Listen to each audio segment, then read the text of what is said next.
Absolutely, absolutely. Thank you so much for having me on here again tonight. My name is Renikia Williams out of Atlanta, Georgia. And I've been in real estate and studying real estate and finance and investing in real estate, and I'm utilizing financial principles to build my real estate portfolio over the last 14 years, as long as helping others. My focus is to show individuals a strategic route to generational wealth through using the real estate vehicle. I have a host of education, master's in finance, undergrad in real estate and finance, realtor license, insurance license, security license, and a host of financial license that I have studied over the years to perfect my craft. And just want to simplify those principles and be able to bring that to you all as well. All right. Well, as always, we thank you for being here. And let's get the questions rolling, guys. What is who watching? Code Knows Mortgage on Instagram is asking, what are you watching? Oh, you're talking to Ty, probably. He ain't focused. Let's hear H-Town in the building by the way of 205. What's up, Houston? Come on, guys. Let's go ahead and get the questions going. I'm looking. I don't see any. I know y'all have some things y'all want to say. Let's see here. Tony M, YouTube. Ty, I watched your video on dealing with agents, and I followed the steps. The agent asked me to meet at their office to put it under the contract with my POF and view the property. What do I do next? Well, either one of you guys answer that. So this Tony's dealing with the realtor. How does that work out? Most realtors, it's kind of, I guess, standards for a realtor to ask for PO proof of funds before they take you out, because they don't want to waste their time with an individual who cannot purchase. So it's really protocol. I would say that get with your hard money lender, get with a lender to give you some type of proof of funds to be able to go out there if you want to deal with that particular realtor. Or you find you're a realtor who understand the vision of what you're trying to do and want to partner with you. I kind of like to use the word partnership. I don't want just a realtor. Let's partner and see how we could add value to one another. And that's how you begin to build that relationship, to get around those standards of most realtors. All right. Instagram, Omega PHX says, hey guys, when double closing, do you recommend paying title insurance as a wholesaler? My title company is forcefully charging title insurance twice. No, I don't. I always question that. And to be honest with you, you have to question it. Question your attorney. I always check my attorney. If I know that I'm double closing and I'm not taking possession of that property, I want that to reflect in the numbers, of the expenses of the double closing. So are you just question that, let them know that, hey, I'm double closing and I'm not taking it in possession, and I'm not for sure why are you charging me title insurance? And just negotiate that, because attorney gonna get he gonna want to get his money. And if you don't catch it, it's your fault. So that was a good, you caught that. That was a great way of paying attention to the details, because attorneys will get over on you. So question it, challenge it. No, I do not believe in paying title insurance twice. I don't believe in paying a lot of expenses twice when I double close. All right, let's see here. Going with YouTube. Hello, Flipman. What are some Ty? What are some companies you use for direct mail for postcards? And do you use your actual number on bandit signs or a Google Voice number where Royce Realty? Fortunately for you, we got something just for you. Oh yeah! Thanks for that that softball. Thanks for that softball. We hit it out of the park, but boom, mail to Flip. So to answer your question, I don't ever use my actual phone number on anything. There's so many places you can get phone numbers. Google Voice, obviously, which is free if they have available area codes for your market within your city or whatever market you're targeting. I started recently using this service called Umail to provide a number, which will allow you to set up a voicemail if you wanted to, but it also will allow you to forward a given number to your number. So there's just so many services out there. So I'm going to recommend Mail to Flip, obviously, because that's what I've been preaching. And basically what it is just postcards with the picture of the property, owner's property on there. It's all about getting someone's attention, getting them to read your message. You know, whenever you're doing direct mail, at the end of the day, that's your goal, always. All right, Royce. So there you have it. mailtoflip.com. Off-roader, starting off early with is it a deal question? He says, I got a house I can get for $3,500. The after repair value is $45K, but Zillow has the estimate for $93. It needs about $25,000 in repairs. Is it a deal? So I say just sticking with the 25, then repair the 35. That's 50, 60. No, 3,500. So 29,000 and it's 45. Is that a deal? What is your exit strategy? To flip it? Well, for off-roader, I'm gonna say flipping it. He's flipping it. Yeah. Yes. I mean, yeah. It sounds like a good deal. You're definitely below the 70% threshold. So yeah, it does sound like a deal. Absolutely.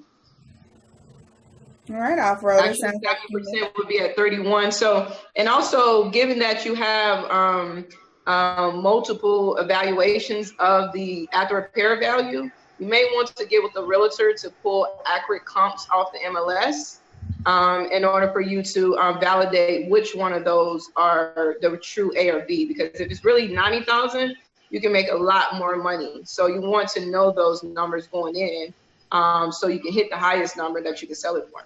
You don't leave any money on the table. All right, on Facebook, welcome Anthony Blake. He wants to know what happens if he doesn't close within 30 days. Usually you can either go back to the seller if you cannot close and see if you get an extension, but it's really up to the seller to extend your contract. So if you don't close, the consequences will be of losing your earnest money, or you can try to get an extension so you don't lose your earnest money. Okay. Hopefully, Anthony, that answers your question. And sticking with Facebook, the very next question we have is going to be from Malika. She says, hello, I'm new to flipping and looking to get started on finding my first flip while also learning the game. Would Do Hard Money be a great company to invest $3,000 in to start? I guess the company is called Do Hard Money. I'm not familiar with that. They want you to invest $3,000 in their company? As far as what it reads, yes. Would Do Hard Money be a great company to invest $3,000 in to start? Malika, if you're available, explain that a little bit. What exactly is that company and what are you getting by investing $3,000 into it? Because as we put here, most definitely is you shouldn't have to put money into somebody else to do this. You can do this on your own. Right. So just explain the hard money. Most hard money lenders, not most, all hard money lenders will give you money to purchase the property and money to rehab the property. Usually they want you to put some skin in the game, which may be 10, 15, 20%, depending on your experience and how many deals you have recently flipped. So that's kind of how it works. So I'm not for sure. Maybe they're asking for $3,000 as a down payment. Just specify what that $3,000 investment is. All right. She just simply said yes. Guess what, Malika? So I know you're here. So clear that up, and we'll come back to that. On YouTube, let's see here. Question from Lorraine. Do you know of any lending companies that purchase properties and fund rehabs, then once flip is done, split 50-50, all with no money down? Wow. That's a lot. What do they need you for? They need a partner, don't they? That's what they're looking for, aren't they? That's that ideal situation everybody looking for. But you may just want to build out your team. If you don't have the money, see, because one of the programs that we have is our gap funding. One thing I realized that a lot of people in the underserved communities or communities of my community as such didn't have enough money to make the down payment. As I just stated, hard money lenders will give you the money to purchase and the money to rehab the deal. They give you up to 90% of purchase and up to 100% of the rehab amount. You usually have to come to the table with that 10, 15, 20% plus closing costs and points. And that's what we utilize the gap funding for, is to be able to finance that down payment that is needed to secure a hard money loan. And with that being said, you're able to purchase a property coupling both of those loans together. If you have limited resources to be able to make it happen. All right. On Instagram, Marquise asks, how do I sound professional when talking to sellers if I have zero experience wholesaling? Okay, Ty. Confident. Oh, y'all want Well, the first thing that'll go a long way is actually knowing what you're talking about. That'll go a long way into sounding professional.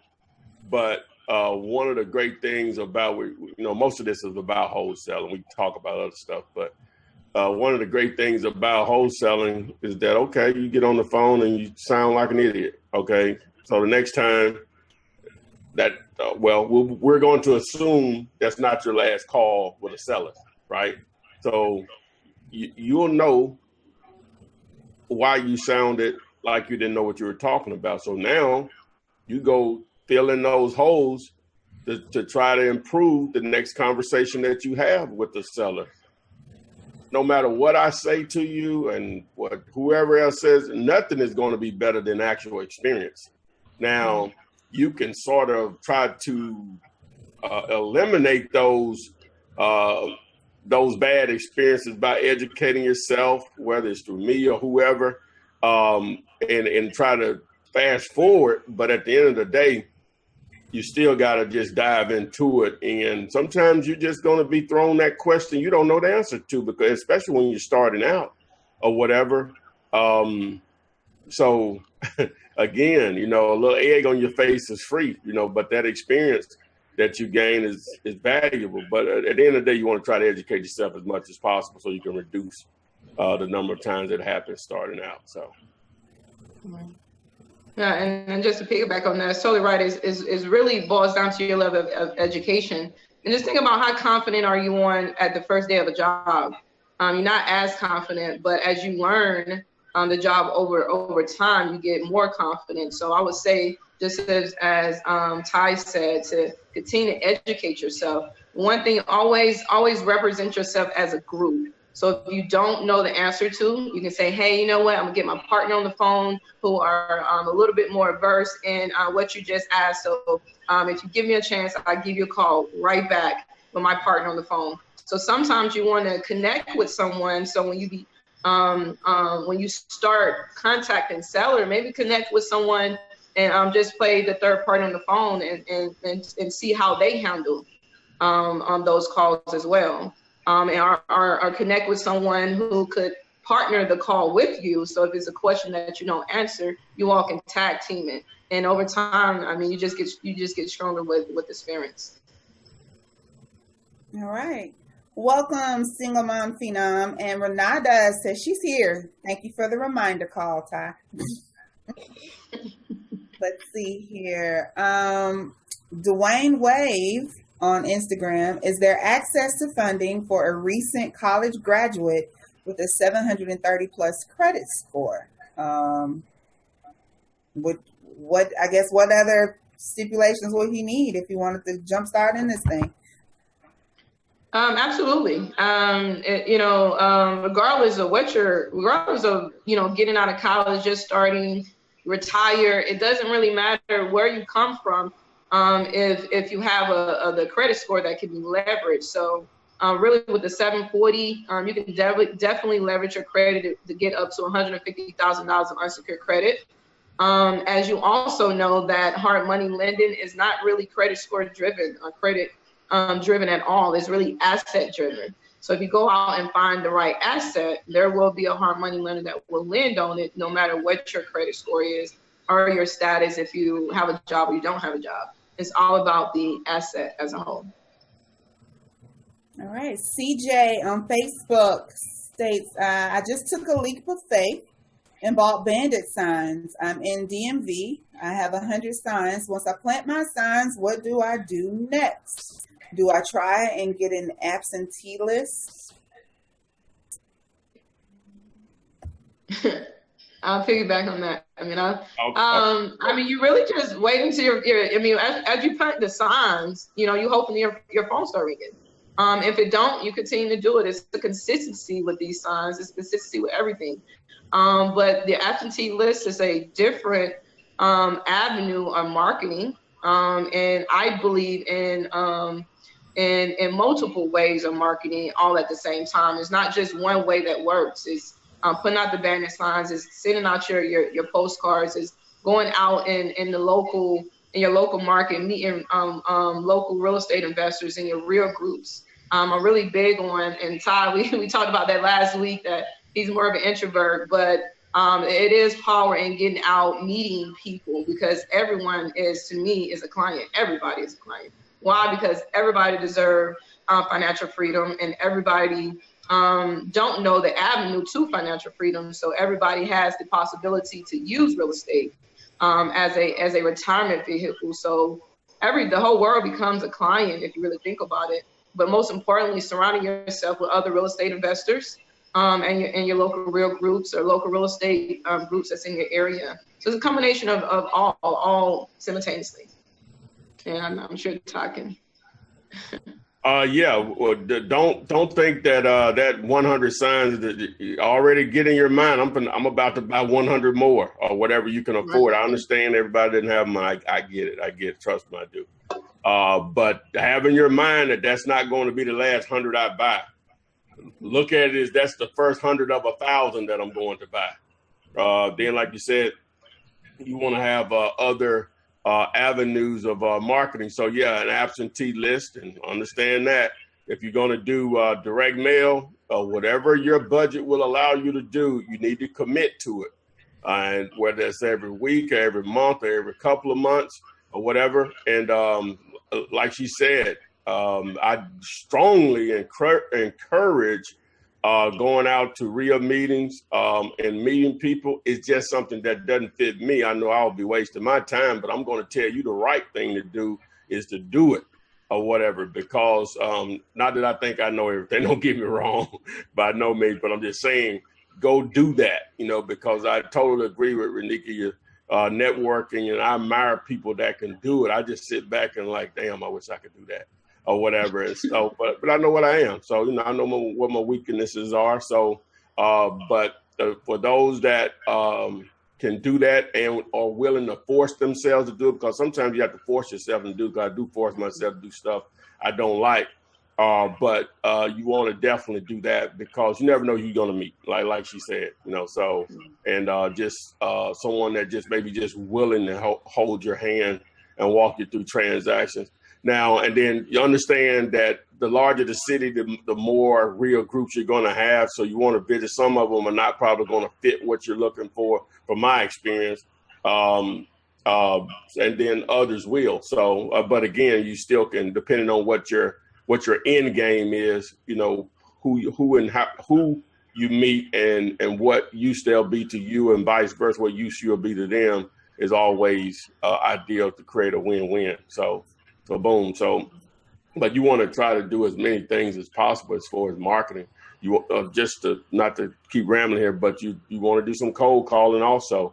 And that's simply, I like to personally target, landlords, people that are trying to rent properties, you know, you want to do that also. Now, it doesn't cost you anything but time. So you just understand, you know, the conversation that needs to be had when you're talking to them. So. And another cost-effective marketing is driving for dollars. You know, as you are out putting out your abandoned signs, maybe go into the neighborhoods and see if there are any abandoned properties. Write down that address and go to the county records and get their mailing address and send them out a yellow letter, letting them know that you are a seasonal investor in the area and you are looking to purchase their property. So. All right. In regards to driving for dollars, Ashley on YouTube says, I did driving for dollars and found 4 vacant homes within a 1 mile radius. I used the Landglide app and found the names of the owners. Assuming the numbers are right, how would I find cash buyers? Well, you need a deal first, but go ahead, Renik. Go ahead. Yeah, just because you found vacant houses, you need a deal first. Number one, you need to be able to reach the seller, number one, and then you got to have a deal, you know, based on what other houses are selling for the ARV, what condition you got to take into consideration the repairs, obviously, and then obviously whatever money you're trying to make or you would like to make. But just finding 4 vacant houses, hey, yippee, but that's easy to do. That's easy to do. Finding vacant houses, that's just the beginning part of it, because just because they're vacant, that mean they want to sell, but you don't know they want to sell unless you let yourself be known, whether it's through direct mail or picking up the phone or just simply knocking on their actual door, see if they want to sell the property. So then, you know, of course, buyers will come, you know, that's the next level. But just based on those 4 properties, the first thing you got to figure out is they want to sell the properties, and hopefully they'll sell at a price that makes sense. And just to piggyback on that, in my opinion, the same way you find a buyer is the same way you find a seller is the same way you find a buyer. Every seller is a buyer and every buyer is a seller. So when I'm dealing with investors as a whole, I always ask them, I say, hey, I have a platform or databases of investment properties that I get on a weekly basis. What are your criteria? Are you buying? So every seller could be a buyer and every buyer could be a seller. So use the same tactic to find cash buyers as well. And that's one of the reasons why I go out and network a lot, is because most real cash buyers are not, you know, they're not just sitting around somewhere. These are people who are in certain events and in certain locations at certain restaurants, and you know, you just go out there and everyone. I look at the whole world as a client. Every time I meet someone, I don't care where I am, I'm gonna give you a business card, because real estate is life for everybody. All right. Demond Brown has a question regarding the 1-page contract. And Demond, I'm going to say, I guess I can answer this one. Don't make it too complicated. He wants to know, do you complete the contract in script, regular, ink pen? Is a contract blue or black ink, print legibly so the title company can read it, and of course the signature. If you choose to type it up, that's unnecessary, but I think just don't overcomplicate that part. Just put the information, plug and chug the info, and just let that be done. Correct? Yay? Nay? Keep it simple. Don't use a pencil, and keep it simple. Blue or black ink, no red. Just leave it at that. I mean, fill in the blanks. Yeah, that's it. Just make sure your name and, you know, the important information is their address, owner, amount you're negotiating, make sure that as is, you know, everything else is going to be there.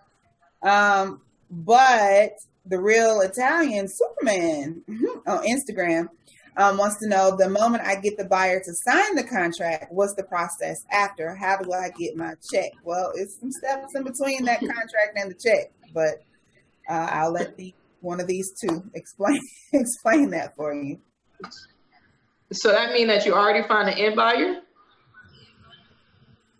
Doesn't specify. All we have is a contract, according to the question. All right, is this the seller contract or the end buyer contract? Because there's 2 contracts involved in a wholesale deal. All right, the real Italian. Which one is it?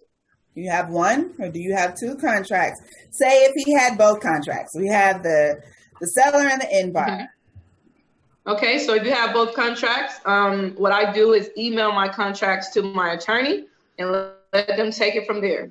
It's kind of like football or baton if you run in a race. So I send off my contracts to my attorney. Make sure the attorney has each party contact information so they can contact each party to get their seller information or buyer's information. The attorney's going to pull the title. The attorney's going to draw the HUD, and everyone comes to the closing table. So once you get both contracts, your job is somewhat complete. Just get those 2 contracts over to the attorney. Make sure you put the contact information to both buyers and sellers so the attorney can contact each party directly. And once you get the HUD, make sure your fee is on the HUD. Make sure all the numbers look right before you get to the closing table. They're important because if they forget your fee off the HUD, you get to the closing table, it's too late to begin to negotiate all of that. So make sure all of that is on the HUD before y'all get to the closing table. Yeah, you might want to explain to them what a HUD is. Everybody won't know what that is. Okay. So HUD is pretty much an itemized spreadsheet for a closing. It itemized the numbers or the monies for the closing and all the closing costs that are involved in there per buyer and per seller on each side. So it's an itemized expense sheet for pretty much, in simplest terms, itemized expense sheet for the transaction. All right. Sheila Preston has a question. She says she has a 9-unit fire damaged apartment complex, and I think the owner wants, give or take, about $50,000 for it. Her question was, is there a way for me to get a loan if I did seller financing? I have a potential apartment that had fire with 9 apartments. This would be a fix and flip. Yes. You just want to, even if you do seller financing, you just want to be able to make sure you do your seller financing paperwork that gives you controllable access to the property that allow you to be able to get, that will allow you to be able to get financing on the property. So you need to make sure you have your seller financing paperwork in place that gives you controllable interest in the property.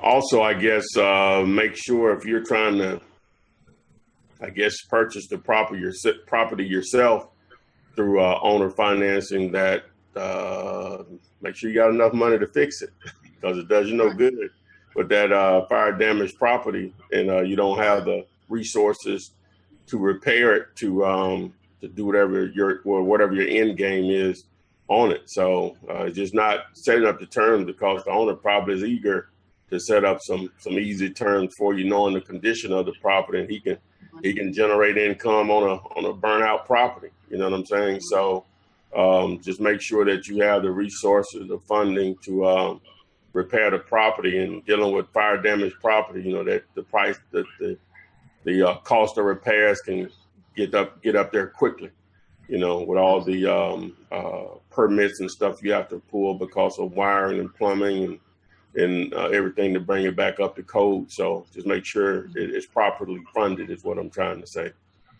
Absolutely. Okay. Robert Cooper on Facebook wants to know, will your one-page contract work in Texas? The one-page contract works anywhere. The contract that I give away to whoever wants it at flipman.net, that contract, it's been, I don't know all 50 states, but you know, I talk to people all over the country that are not students for any one reason or another, but you know, I have actual testimonials on students from Houston and Dallas that have used their contract to do deals. So most definitely. Back to that 9 fire damaged apartment. She said that the owner is willing to do, the financing without any money down. She thinks that's a deal. Don't you? Run your numbers. Run your numbers. I mean, that sounds like a really great deal, but it sounds like he's trying to give it away as well. So before you sign off on anything, you want to get at least 3 contractors to go out there and get you a scope of work, because you know you never know. You know, if it's it can get to a point where it's not a deal anymore, and so you want to run your numbers prior to signing off anything, regardless of how cheap it is. Still run your numbers and run it compared to what other part. All right. Sheila says, to make sure you're not overly extending yourself on a project that no longer makes sense. All right. Well, Sheila, keep us informed. She said, thank you so much for your info. The seller received 3 estimates of $600K. So not knowing. Whoa. Let's stop. Let's stop. Whoa. You need to give that away. Yeah. That's 9 units. 600. Yeah, 9 units. 9's not a deal. That's not. Yeah, where is that, in New York? Because the rents would have to be, the rents on each unit would have to be $1,000 to $1,500. I'm just thinking out loud here, but $1,000 to $1,500 a unit in that area to justify a property like that. What you think, Reniki? I mean, when I divided the 9 units into that 600,000, it came to be 66,000. Plus the 50,000, which is what, about it's less than 10,000, maybe about 7,000. So you all at about 35,000 a unit. Yeah, your rent needs to be, your rent is gonna definitely need to be over 1,000 to really make that work. Yeah, you could tear those units down and build it probably for less than 600. You know what I'm saying? Right. Just the repair cost brand new, just scraping. No. I think that's the ARV for the units. It's 600. Oh. The only wants 50. The only wants 50 for them. Oh, but that still would put it. The rents would still be significant, though. What, $700-800 for it to come out with an ARV? Well, first of all, based on what cap rate, because that's what it's going to boil down to. Mm-hmm. Based on what cap rate are we talking about? Because if you're doing a pro forma on something like that on 9 units, you're still talking, like we almost said, probably anywhere from $800-900 to $1,000 per unit on just 9 units, easily that. So if that's the area, you know, it is what it is. If that's the type of area it's in, or whatever, you can get up for 50. Then, but we thought you were talking about, it was going to cost $600,000 to repair it. That's what we thought you were saying. Well, what is the repair? What is the repair amount? We don't have that information. Sheila, have you figured out how much it's going to cost to repair these 9 fire damaged units?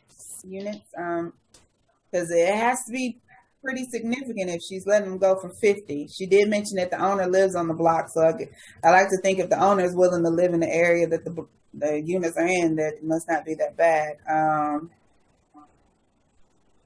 It all boils down to the numbers. You know, I mean, real estate is a numbers game. I don't care what he's giving you the property for. If it costs $600,000 to fix it, and then it's no longer a deal. So it's all about the numbers, regardless if it seems like a great deal. It's gonna boil down to how much money it's gonna take for you to repair that project.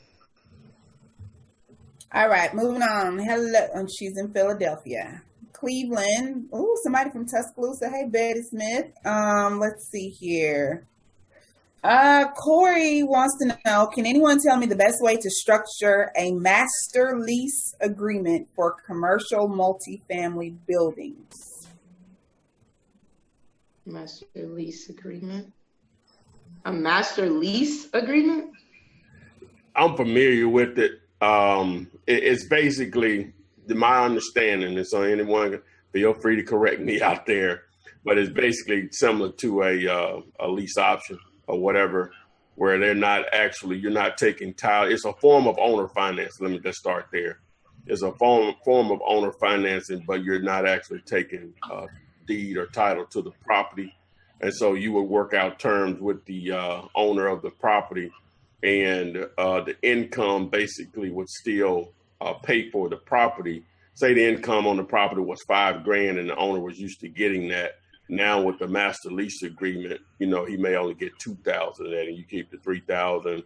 And your end game may be a value add opportunity where they're going to we'll just say it's 30 units and only 18 of them are rented. So where the opportunity may be for you is to get it close to being, fill maybe 28 units or whatever. And then that's when you may cash them out maybe in a 3 to 5 year period. That's my understanding. I've never done it before, but that's my understanding of it. So, but it's basically just a form of owner financing. All right. Hope that answered your question there. Eric wants to know, this is from Instagram, when deciding to invest in a particular market, who is the best person or individual that you can speak with that will provide you with prudent information on this topic?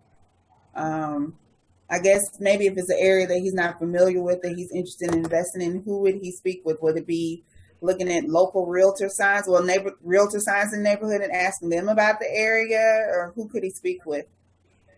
In my opinion, I think some of the number one people to speak with is definitely realtors in that area who can pull you comps in the area of what the properties are going for, how many properties that's on the market in that area, how many properties have sold, what have they sold for. I think a realtor will give you some of the most accurate numbers in the area. You can go out and maybe network and see if there are any investors in the area that you can network with who could possibly give you insight about the area as well. But I think realtors will probably be one of your number one sources. Probably what you also can do, speaking of REIA groups, most of them, well, I can't think of one probably doesn't, especially any decent sized city.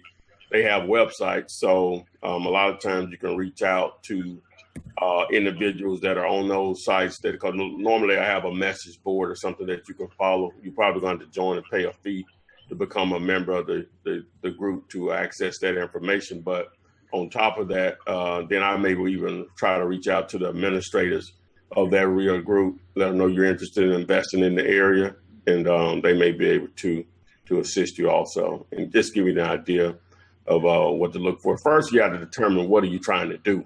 You know what I'm saying? Are you trying to be a wholesaler? Are you trying to do some flipping? You want to do some buy and hold?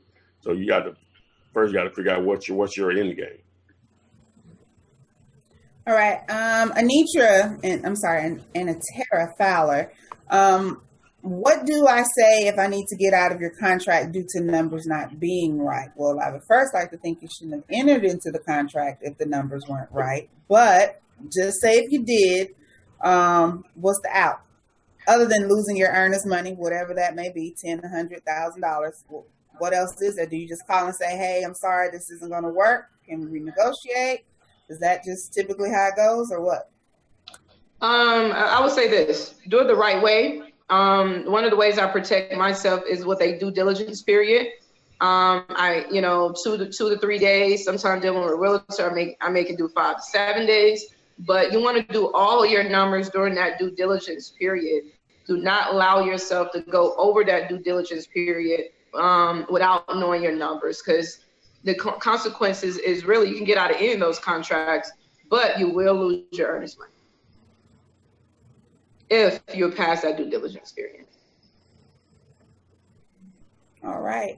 In regards to the gap funding, is there a roundabout give or take interest? I think someone was asking, was it pretty high for gap funding, like 35, 50%? What's the average, interest rate for that? Golly. I know. Ever get yourself in anything that's a 30% interest rate. But no, it's 0% interest for the first 18 months.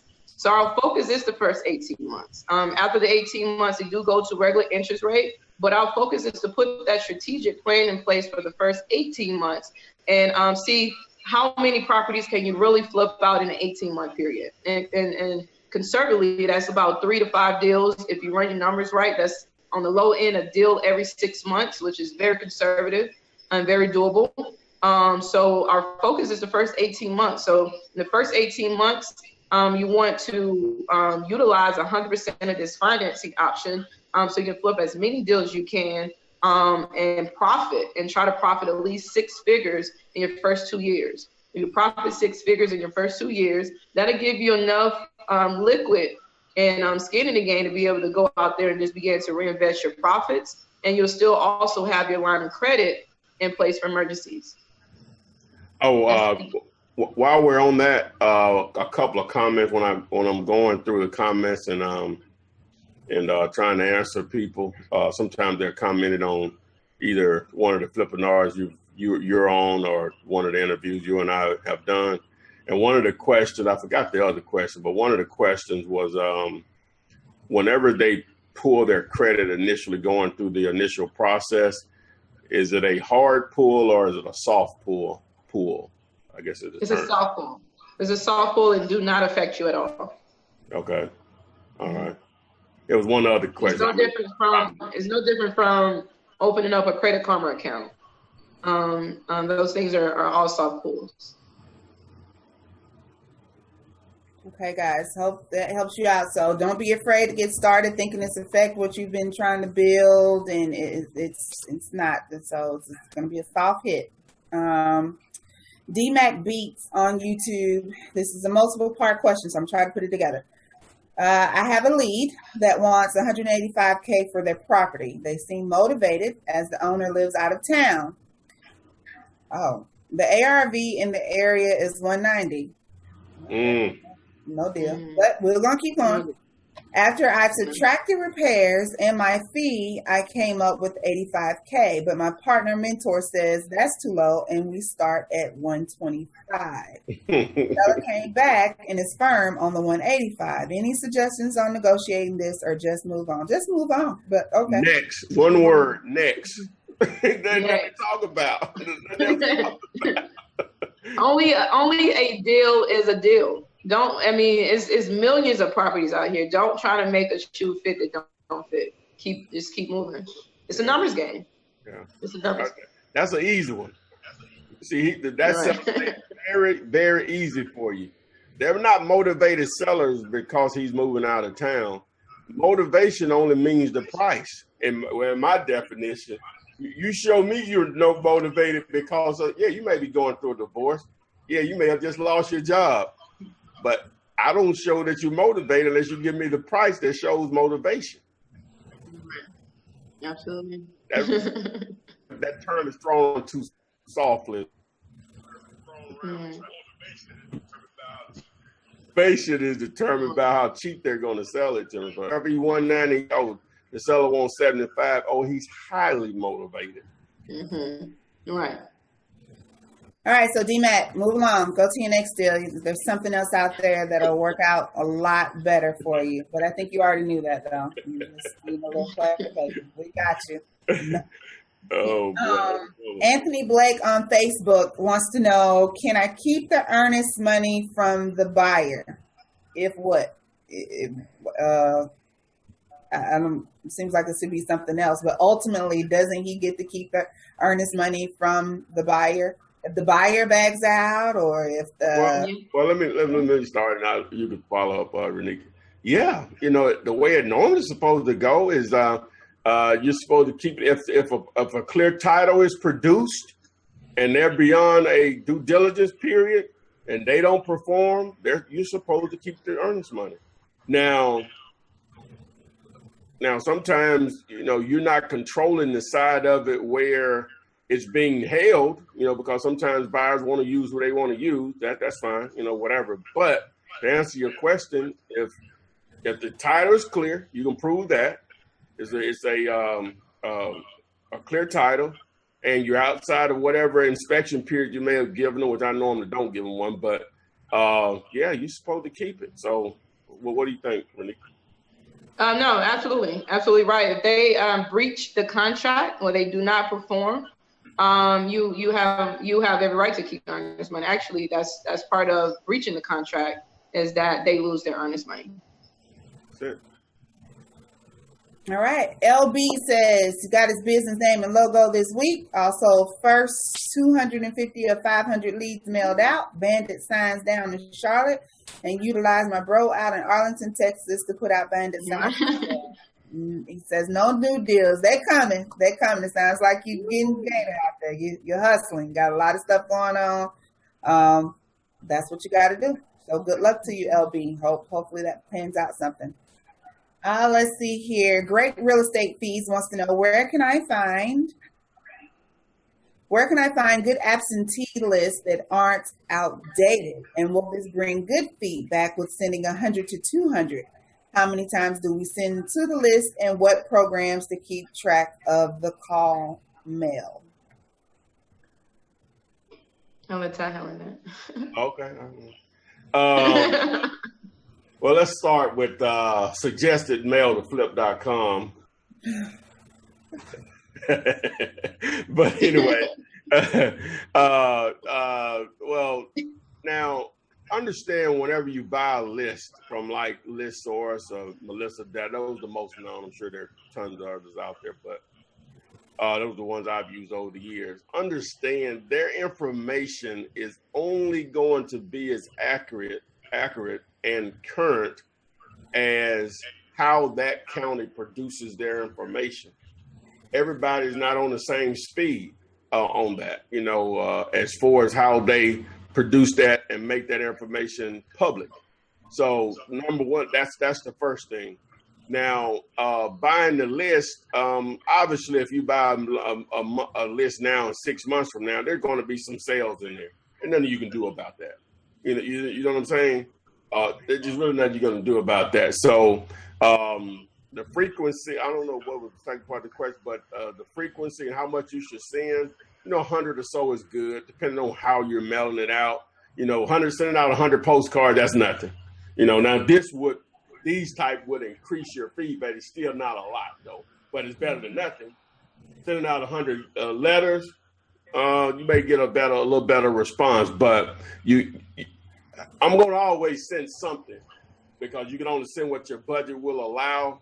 But that direct mail thing can get expensive, but it also can pay off, if done correctly. But you have to, whatever you can afford, you need to what I mean by that, whatever you can afford consistently, you need to be committed to it or whatever. If that's 100 a month, be committed to 100 a month, or you wasting your time with direct mail. But if that's 1,000 a month, obviously that's going to produce more than 100 will be, but you need to be committed to it.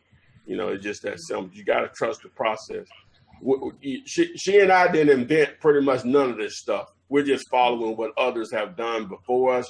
The only thing that has changed in this business is technology to sort of make some of this stuff a little easier. But the process of putting a deal together and some of the ways to find deals has changed with technology. Don't get me wrong, but the process of putting a deal together is still the same. But it all starts with generating leads, and lots of them. Because that's what it's going to take. Because most people you talk to, they're going to want more than what makes sense for you as far as a wholesale deal.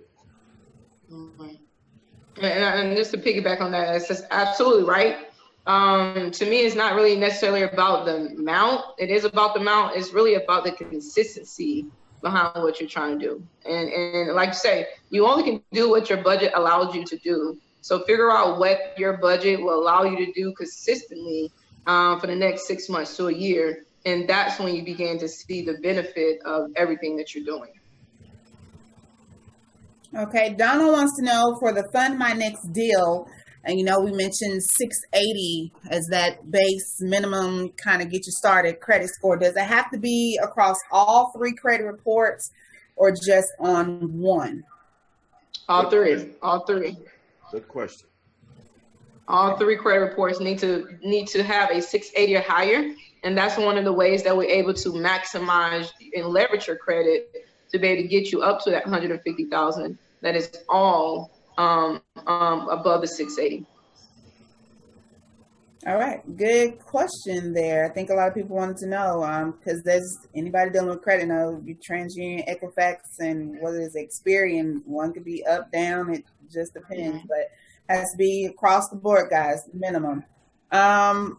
Let's see here. Get a Bar has a question in regards to vehicle wraps. I think someone asked this before and it said that was very expensive. I think in that car or vehicle, whatever it is, would have to be continuously moving to get your money's worth out of it. Is that still, pretty much the consensus on vehicle wraps for advertising? Deal for what? What was the question? Vehicle wraps. Vehicle wraps. You know how people have their vehicle wrapped with whatever mess we buy houses or whatever. Vehicle wrap. Vehicle wrap. Mm-hmm. Oh, what was the question about vehicle wrap? Is that, I guess, good advertisement for putting We Buy Houses out there? I think that's very great advertisement. Wrapping your vehicle. I mean, of course. I mean, that's just like a driving billboard. So yeah, I think it's a good idea. Okay. Renata says, I found 5 houses driving for dollars, and I found the owner's name, but the mailing address is the same as the physical address, and there's no phone numbers. I even looked on Facebook. What are other options? I know Ty would typically say talk to the neighbors. On those lists, look for other family members. Oftentimes when you look up those numbers, it tells you next to kins. What else would be an option for finding those owners? I think we kind of asked this earlier. And they're all vacant? Yeah, I think she says they're all vacant. Yeah. Skip tracing. Run their number through a skip tracing system like LexisNexis, People Search. I'm sure there is, if the address is the same as the property address and is a vacant property, they don't live there. So there's an inaccuracy in the public records, obviously, unless there's 5 people and all 5 of them died, which is just probably not the case. So you probably want to run their name through a skip tracing software. Okay. And see if you can find other phone numbers or addresses for them. Okay, so Boris says, hey, Ty, Adria, and Renikia. This question is for Renikia. I tried to get the credit report through the email that your company sent me, and it did not go through. I will try it again, or do you suggest something else? I'm not for sure why, but you can send it to my email, funding, FUNDING, at fkfinancials.com. All right, Sabora. I hope you got that information there, and hopefully that'll get your. We'll take care of it. I found that other question that they had about the gap funding, Renikia. Mm-hmm. Is there a limited amount of inquiries for this gap funding? Going into the funding or coming out? Going into funding, we do focus in on no more than 3 to 4 inquiries in a 12-month period. Of course, if you have a lot of inquiries, it's probably tugging on your score anyway. And we have the credit consultants and experts to be able to dispute those inquiries and get those taken off your credit so you can qualify. Yeah. All right. And after the fact, go ahead. And after the fact, you will person guarantee the trade line of 100 up to 150,000. You will person guarantee that. Let's get that correct. No one is going to give you money without checking your finances, without checking income verification, tax returns, no collateralized asset, and you don't have the person guaranteed. Like, this is real banking at the same time, but we have found a system where we could leverage your credit, get up to 150,000 with limited financials that is needed, but you will have to person guarantee them. One of the things that my company do, after you go through funding, we will take you through a credit cleanup to remove as many of those inquiries for free with the program that you accumulated when you went through the funding process. Okay. Roosevelt has a question. It looks like 2 or 3 people have to piggyback and want to know. It says, good evening. Can you all talk about the best way to wholesale in different states from in which you live? Is it possible? Can it be done? What's the best way to do that? Yeah, I mean, you can do what I love about real estate, I don't care where I am. I mean, I can go to Africa right now and wholesale everything in Africa. I mean, it doesn't matter. The concept of wholesaling is not just a real estate thing. We can do that in any business. You can wholesale a car, you can wholesale a product. So the concept is universal, but having the boots and the team in the area is what's important when you do wholesale in other areas, is having having the team in those areas. You know, how can you wholesale in another area where you don't know, you don't have a contractor in that area to tell you the scope of work. You don't have a realtor in that area to give you an accurate comps and ARV. So it's really about you can wholesale anywhere, but having an adequate team in place is what's most important when you're wholesaling outside of your backyard. Yeah, you got to have boots on the ground in some form or fashion. Now, I haven't done a lot of it myself. I have done it, but not a lot of it. But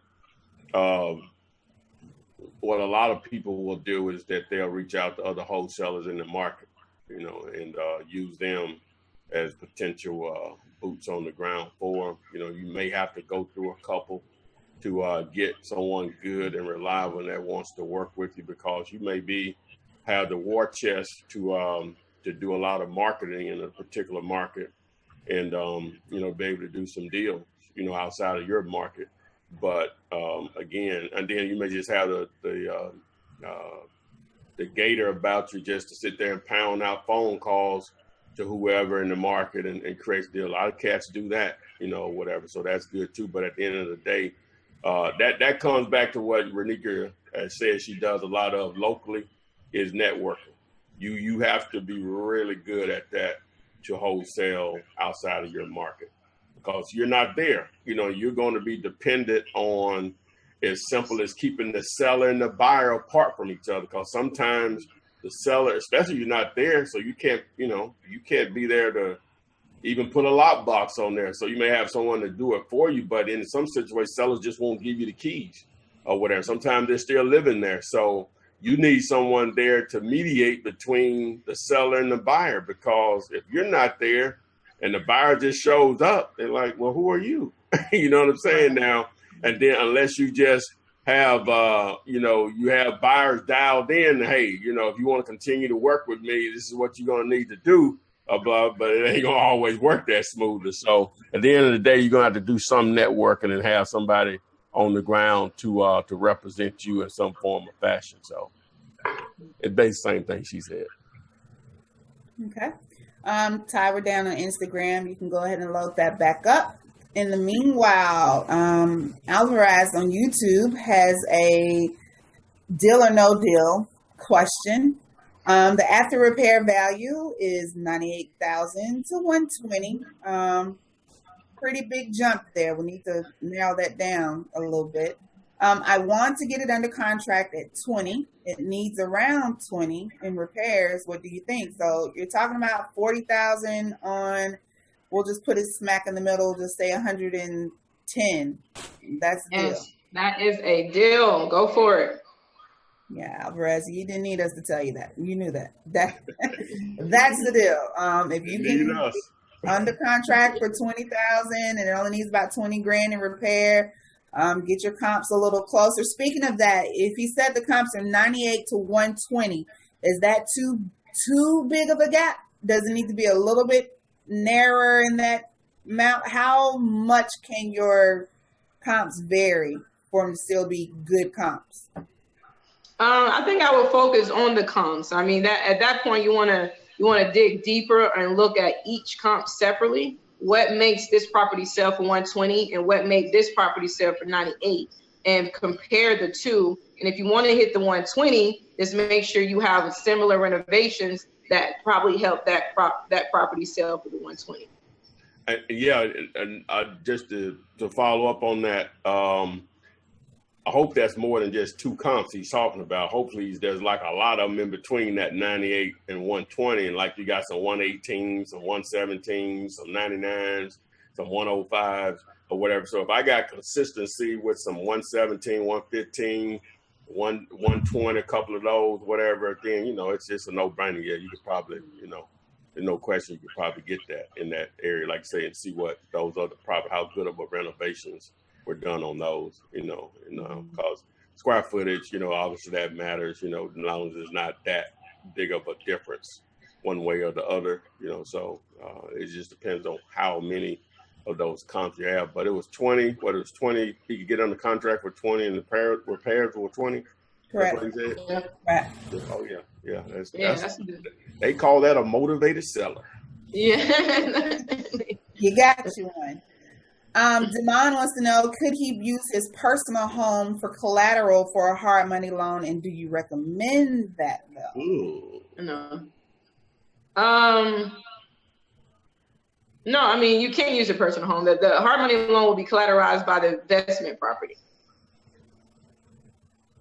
The hard money loan will be collateralized by the investment property. Now, the skin in the game, that has to be cash.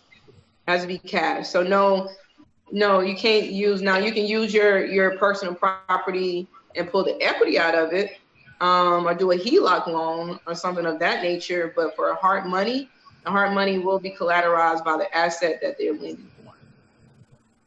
Okay. And as far as the 98 to 120, that was 5. He said it was 5 different, homes in that range, and he used the lower end for his calculations, just be on the safe side. So, yeah, sounds like you might have you something there. Facebook question from Ginger. She's referring to wholesaling. She wants to know, let's say you get a seller under contract and you start marketing the property on Craigslist, etc., and the seller sees the ad. What do you say if they think you are the one buying? I think we get this question every week about, the advertisement clause, your stake in the property, and, the seller, you're buying it, but you're selling it, that kind of catch-22 thing. So what should she do? She got blessed. I'm gonna tag on that, but just to say something on that, that will affect your deal, but I think if you don't have an end buyer in place and you got to go out there and market this thing online and things of that nature, you might just want to be upfront, with the seller, or make sure you have that marketing clause in your contract, which once he signed off on that, regardless if he read it or not, he have gave you permission to market that property. But make sure that marketing clause is in there if you're just not going to be upfront with the seller on what you're trying to do. Because that will, if you didn't put that in the clause, and they see that, they have every right to discontinue and terminate your contract, because you say you claim to be a buyer that you're not. So just be upfront about it, or at least put it in the contract for the seller to sign, which will allow you to market the property. Yeah, that'll blow up a deal. I've had that happen. So yeah, that will blow up a deal. But to answer a question on what would you say, just at the end of the day, you let them know, hey, I'm being proactive before I buy it. You know what I'm saying? Before I buy it or whatever. But the other thing is that I would like to know how did you advertise it? Because whenever I post something on any of my websites, or if I post something on Craigslist or whatever, I never include the address. Never. I'm not saying that they still wouldn't see the property, but I'd never include the address online. I only give out the address once a buyer has made contact with me. And the main reason that I advertise properties, even if I have a property ready, even if I have a buyer ready to go, and which is in most cases, I still, I look at it as that it helps me to continue to build my buyers list, because people get in and out of the business. You know what I'm saying? Buyers get in and out of the business, but you always got people getting in, and sometimes new buyers are some of your best buyers as far as how much money you can make, Not that you're taking advantage of them, but they just may want to pay a little more because they're desperate to buy. So, but yeah, that can blow up a deal. So, first thing, I hope you didn't advertise the address, but if that you ever encounter that, just let them know, hey, I'm being proactive. I'm getting ahead of the game and advertising before I buy it. If they have a problem, they want to get out of the deal, so be it. Let them out or whatever. Right. You know, just move on. It's not even worth the hassle. Right. And your contract, is there something in regards to that in the contract she wants to know? In the one-page contract? In my contract, yeah. Mm-hmm. Yeah. Mm-hmm. Yeah. And just to piggyback on Craigslist, so with the other guy, someone was talking about buyers, how to find a buyer. I remember when I first started this real estate journey, one of the ways that I find buyers was on the Craigslist. And one of my mentors taught me how to do bait ads. And bait ads is pretty much what Ty was just saying. I used to just take a picture of a random home and put a deal that, just a crazy deal in the description. It could be worth $200,000. I'm selling it for $40,000. Only need $25,000 worth of work. I'm motivated. I need it to go right away. And I promise you, your phone will start ringing. And as soon as they call me, I say, you know what? Someone just put it on the contract, but let me write down your name and number, and I keep you on my list because I get these deals all the time. So for the individual who asked about finding buyer lists, that is a gem. It works. It works like crazy. And personally, when I first started, I used to do 3 ads a day, multiple days a week. There's an ad in the morning, in the middle, at night. And your phone's gonna forever ring putting those bait ads out there. All right, now everybody don't try doing that all at once. Give everybody else a little chance to get theirs in. There'll be so many bait ads on Craigslist by tomorrow night. People just giving away houses, okay? Right, you're like, dang, what happened? It's a new year. Remix 2000 wants to know, if you use an LLC to get an REO under contract, do I still need to provide proof of funds? Only if they require it. You sometimes get to the point where people don't ask for proof of funds. But if that's something that they require, then that's something that you have to provide. Okay. Corey wants to know, so basically with this $150,000 in funding, can I just tell people I'm a cash buyer for fixed flips? How fast can I pull that cash out? And also, I got a fixed flip pre-approval of $350K. Oh, Corey doing things. All right, go ahead, Corey. Okay, so say you get the funding, then do you go out and pretend, well, not pretend, but then are you able to handle the deal as if it's your money, you can write the check, and you're ready to close the deal right then, right? Yeah. Absolutely. So when you get the funding, there is a process of extracting the funds from the line, extracting the cash from the lines, writing to your bank account, and that really setting up your processing. That may take about 2 days. Another 2 days for you to extract the funds and hit your bank account. So it may take about a week or 4 or 5 days for the funds to hit your bank account after you set up your processing. But we show you how to create an equity company as well for funding purposes only, and set that up as a system as your pretty much an entity under the entity for funding purposes. So I would say about 30, maybe 45 days, you'll be ready to have that cash ready to go. But to answer your question, I don't care if I have money or not. I'm always a cash buyer. Why? Because everyone around me is a cash buyer, and all of my investors are cash buyers. If my investor's a cash buyer, I'm a cash buyer because I can sell my property to my investor who's gonna sell it, who's gonna purchase it cash. So, Okay. Joe Briggs wants to know, how do you go about finding contractors? I guess I'm thinking Yellow Pages, but is it that simple or what? I mean, I find contractors because I network a lot. And I'm involved in a lot of real estate groups here in Atlanta. and you just begin to meet people over time. But I'm sure there's something you can Google online and just Google local contracts in your area and just begin to call them and have an interview with them, and interview and see if you want them to be a part of your team. And Ty may have a way of how he finds contractors. Well, I guess to take it from an approach of you not knowing anyone. Now, is he finding contractors or fixing flips? That's one thing. Or you just find it, huh? He said for rehabbing, he needs contractors to do. Okay, yeah, okay. Well, then with that, boy, you get whooped over the head with contractors. Jesus Christ.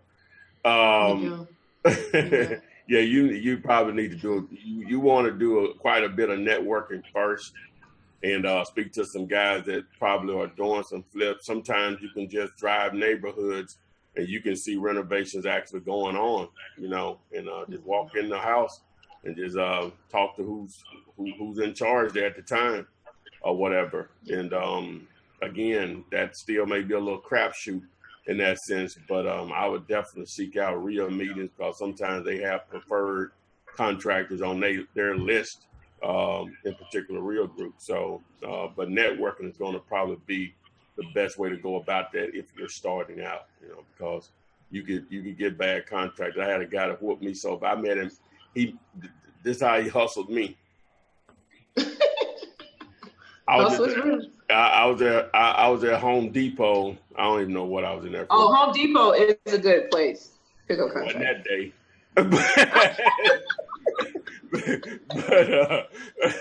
Hey, and thank you so bad. He had got one of my boys that's in the business too, but we had never discussed it. You know what I'm saying? And the guy, this is what he does. He just hangs out at Home Depot. He see you buying something. He might see you loading up something, and he'll pass you his business card and be like, "Yeah, man, I can say what." He might see you putting shingles on the vehicle or something. He said, "Man, I do roofs, man." He said, "You got a roof already?" You may say, "Yeah, I got somebody." He said, "Okay." He said, "Well, you might want to keep my card, man. Normally I'll put a roof on just labor, $1,000. You know what I'm saying? So, that's going to get your attention, because it's going to normally cost more than that. You know what I'm saying? So what he does is that he might start the roof, but you got other stuff that needs to be done at the house. You might start the roof and you pay him at the end of the week, but the roofer says, "Yeah, I'm going to go ahead and start on these windows or whatever. Could you go ahead and do this or such? I'm almost finished with the roof." And so what he'll do is stop working on the roof and then start on the windows and do it. And so by the time I figured out what was going on, the job was in a mess or whatever. You know what I'm saying? So just be careful is the story. But like she said, you still can find some good contractors at Home Depot. Just got to be careful. The main thing with most guys, we always looking for cheap. You know what I'm saying? We always looking for that. So you got to get over that part of it, first of all. You're always looking for a deal with a contractor. But if you got to go to Home Depot and Lowe's to buy the materials with the contractor, you cannot pay these guys until you're satisfied at certain points of the deal. You really want to deal with contractors that can afford to fund the deal as far as materials. And then you can pay them draws as different points of the actual of the project. But if you actually got to go to Home Depot with them and back up, they don't have any money to buy. All right, okay, you're dealing with something. Now again, you can still manage those, but understand what you're dealing with. Renika gonna probably have a better description because she's done a lot more rehabs than I have. But contractors, you got lawyers, then you got contractors. You know what I'm saying? That's bottom toe, the lower level of our society is lawyers, then contractors. Contractors are a hit and miss. It definitely hit and miss. I think starting off, you want to be more involved in your contracting process. Going to Home Depot, Lowe's with your contractor. Honestly, I know when I first did my first project, my mentor showed me how to separate the labor from the cost of the material. and had them to only write me a labor scope of work, and we went to purchase all the material together. And that helped me cut down costs. But the more you pay for things up front, the less work a lot of contractors do. So I like what Todd said. You really want to find that contractor that can almost afford the first draw without you paying them anything. All right, guys. And have some skin in there. Yeah. Now that was a pretty good question. I think a lot of you guys could get some information from that. But another one I saw here, as far as finding investors, someone's mentioned going to auctions and getting names that way. Oh, that's that. That was a good one. Absolutely. That's probably the number one. I wouldn't say the number one, but that's probably one of the number one places to find investors. I love going to the foreclosure auction at that I know we have here in Atlanta every first Tuesday every month. You want to find out what is your foreclosure county auction that goes on in your county, in your state, and go there, because every person out there have a cashier check in their hand, because at the auction, at the foreclosure steps, at the courthouse step, you have to purchase those properties right then and there. So anybody that's there purchasing those properties is because they have checks in their hand ready to go. So that is a great way. And I honestly probably found one of my best investors where me and my team ended up selling him about 80 properties in about 45-day period, right there at the county steps, foreclosure steps. So that's a great place. I totally agree. All right, guys. We're about to round out in the show. It's 7:22, give or take. So as always, we go over a little bit. We've answered quite a few questions here, and hopefully it helps you guys get started on your journey of wholesaling, flipping, rehabbing, holding, buying, whatever it is that you want to do in this retail world to get gator and make some money. We appreciate Ty and Renikia being here with us. We will be here next Thursday. So the final question, I've seen it in the feed, and before we close out, and Renikia, you mentioned it quite a bit, your team.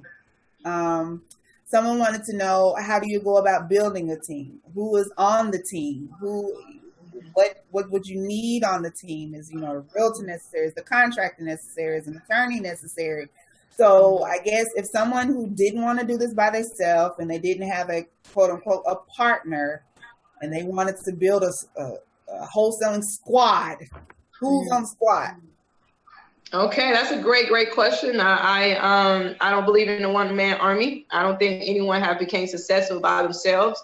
So and I believe in being an expert at hiring experts, or hiring the people around you, or hiring your strengths. So for a real investment team, you definitely need, and I like to do 3 of each, because you need a backup for the backup, and you need a backup for the backup.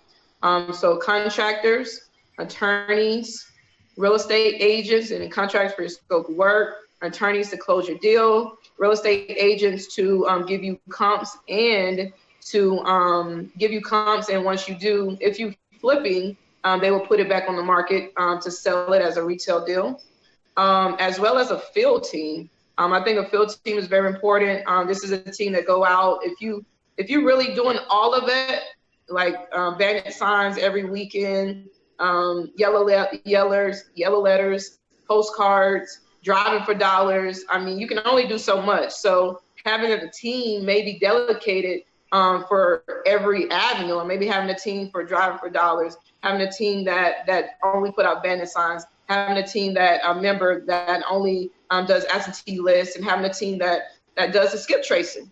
And that wholesale team right there, you could do numbers by delegating and having those people on your wholesaling team, and everybody is allocated to a certain avenue of the pie of your real estate pie. So that's probably much. Right, guys. Yeah, but first and foremost, we're on your team. Squad Gang, we're here for you every Thursday with the information, hip you to it. You got us. We're all on a team together. And a mentor. Yeah.